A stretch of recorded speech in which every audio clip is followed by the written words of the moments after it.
Um, do you feel that there are current shifts to a new paradigm that are connected to the pyramids and all of the ancient artifacts and temples and sacred sites that are located around the world on ley lines for some kind of reason to generate energy, consciousness, and so on and so forth? Well, certainly when any of the sacred sites were built, they were purposely put on special ley lines or dragon lines, as they're called in China. And there's a reason for this because of water tables underneath, location on the planet, patterns around the grid, and if there's anywhere on the planet that's going to be percolating up a certain kind of energy, it will be the sacred sites. The Great Pyramid still is the largest and is on the biggest part of the landmass of the planet, and it was built to be an energy generator, and it's in tremendous disrepair at the moment with the casing stones off it. But I think that if you're going to see apparitions or if you're going to feel life-changing energy that's augmented in a more refined nature than ordinary waking reality, I think it's going to be at sacred sites, particularly at dawn and dusk. Yes, I've heard that. Is the reason for that because the energies at that time are able to get through more easily? Absolutely.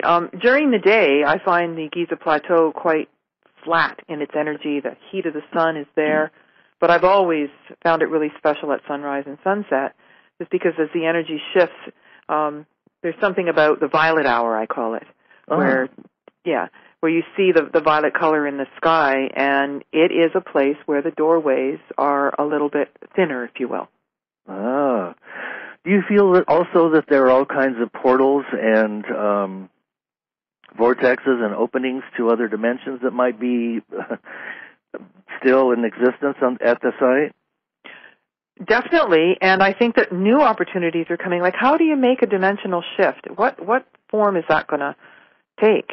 And there's been some talk about Vesica Pisces and two intersecting circles where the center becomes a bit of a gateway that we can step through.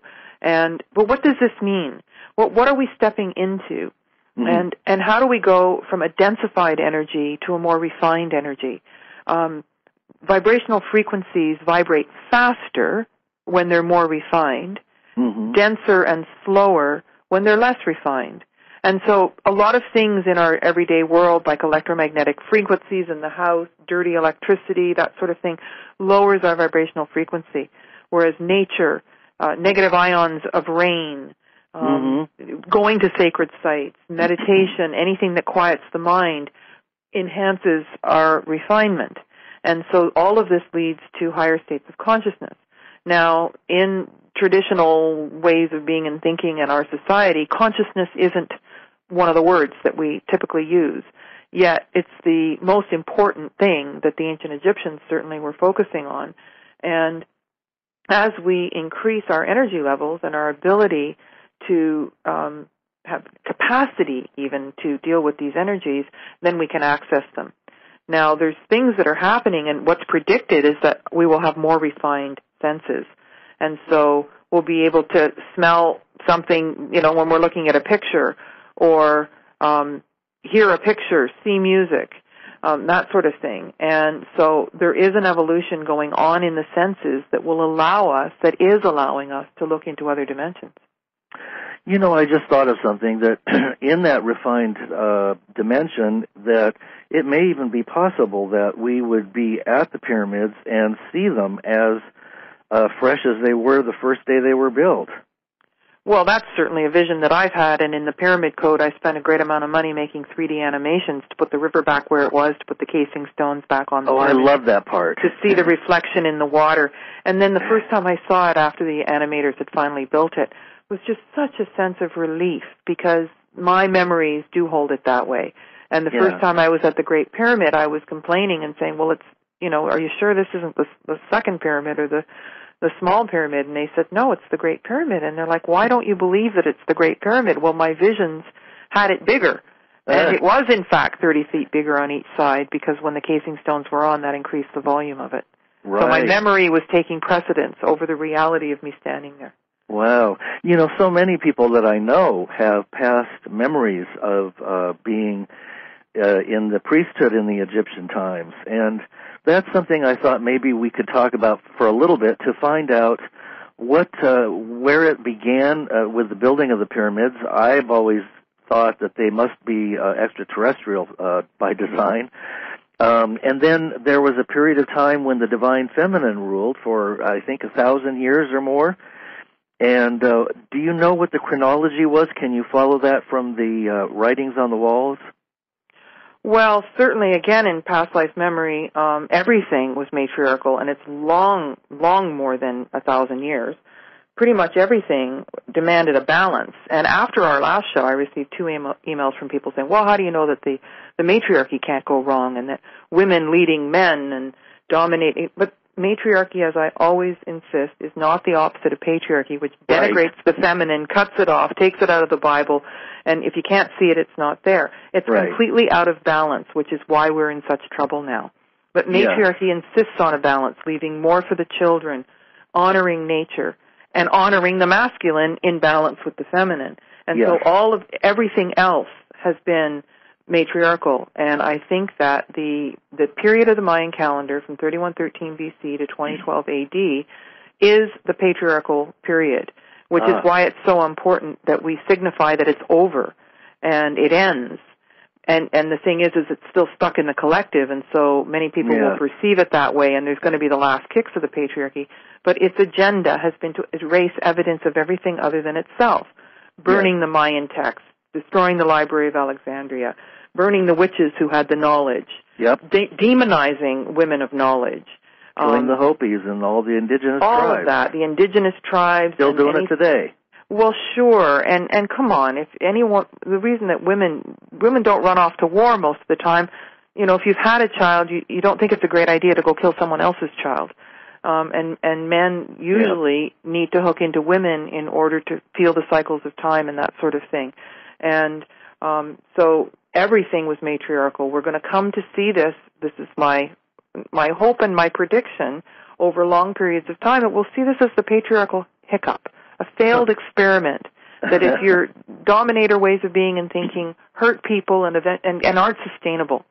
And so we're not going to a place where women will dominate men. That is not the opposite. That's not what we're talking about. So balance is what you'll see on the temple walls. You'll see all kinds of images that show balance between the two sides of the brain and symbols that are insisting that the lower self surrenders to the higher self to do the holy work. Now, in my memories, I've seen that it was priests and priestesses. The priestesses were trained in the Sphinx Temple and on the plateau. The priests were trained at Heliopolis, which is on the other side, and they would come together to do the energy work that would lead to the passive power that was non-polluting and free.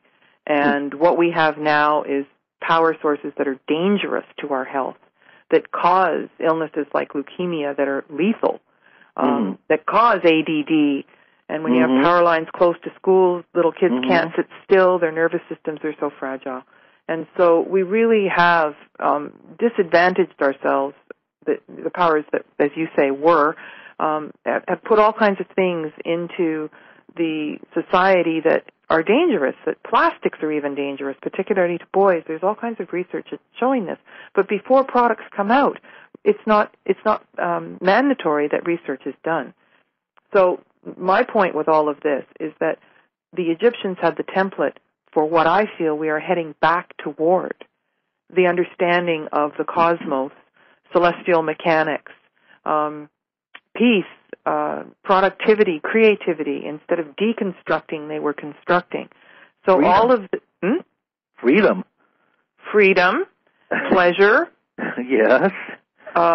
Yes, altered states of consciousness that weren't ridiculed or made illegal, and then out the back door, you know, somebody's bringing in lots of kinds of drugs for altered states of consciousness, and people are making lots of money on it. So I think that in many of your interviews and the interviews that we both listen to online, you know, we've really seen in an exhaustive fashion what a mess things are and how dangerous it is. But we must move beyond that. Like, it's a well-established fact. And it's a miracle that we have arrived to the place where many, many people have woken up. Possibly, the tipping point has been reached.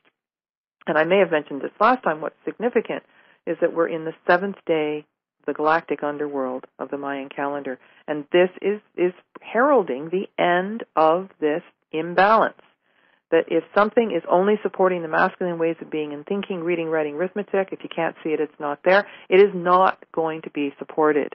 That things that are in balance, that are pulling people into a more neutral state, is what is going to be the ladder to consciousness. And so we need to focus on that and become co-creative.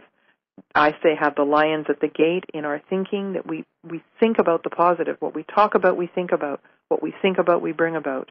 We take ourselves into the world, into the life that we want to lead. So, what would make us happy? I mean, and it's not just about me, myself, and I, almost the way The Secret says, you can have a new car. You can have whatever you want, $1 million in the bank. But that's not the point. I think the point is about being connected to humanity and being an instrument of service. And I think this is what was at the foundation of the priests and the high-level initiates, probably a better way of putting it, of their training, was surrendering the lower self to the higher self and working fields within fields within fields. The surrendered field of the higher self in a group and in the field of the pyramids and in the energy fields and building upon that, but for the purpose of assisting human evolution. Yes. Not the singularity of what works for me. And so, case in point, they would build charges of energy in a highly charged field with water running in the underground passageways, and manifestation was possible where something could literally come from a more refined dimension into someone's hand. And if someone said, oh, that's mine, I'm going to take it and keep it, then they could never do it again. And so it was not about I manifested it. We manifested it. But for what purpose? For the good of all. Yes. And these sorts of ideologies have been just stomped right out. Oh, my God. Yes, and we just become, quite selfish. So you've got, this whole generation of little emperors and little princesses, who feel like, the whole world, rises and falls on their desires. Yeah. And that's very dangerous because that doesn't bring all of us into new levels of existence and consciousness. Exactly. You said that so beautifully. And it also emphasizes the idea that we are in the quantum realm, we're entangled, and that anything that we do to ourselves or to another, we're doing to the whole.